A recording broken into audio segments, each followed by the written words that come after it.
21 DLR 1 மணி கேசிங் கொடுத்துல AC pass ஆகிருக்கு. All போர்டுக்கு 7 pass ஆகிருக்கு.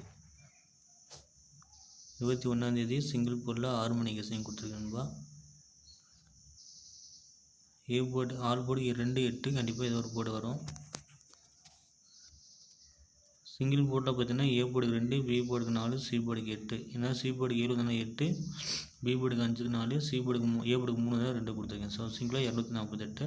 கேலார் ரிசல்ட்டு பார்த்தீங்கன்னா 3 இருக்குது. ஸோ அதை பேஸ் பண்ணி எடுத்துருக்கேன்பா. அது சி போர்டுக்கு 7 வச்சு 8 கண்டிப்பாக வரும்னு நினைக்கிறேன். ஆல் போர்டு சிங்கிளாக 8, பி போர்டுக்கு 2 4,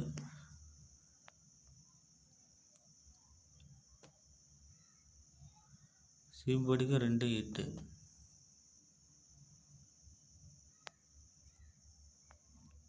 இந்த 2 நம்பர் கெஸிங் கொடுத்ததுலேருந்து எடுத்தாங்க கண்டிப்பாக ஏதோ ஒரு போர்டு ஃபுல் பண்ணிங்க வந்து வரவும் வாய்ப்பு இருக்குன்பா.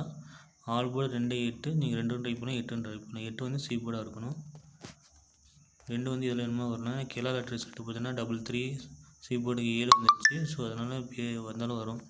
பிடிச்சிருந்தா டிஆர்ஆர் சேனலை ஃபாலோ பண்ணுங்கள், ஷேர் பண்ணுங்கள், கமெண்ட் பண்ணுங்கள், லைக் பண்ணுங்கள். Thank you friends.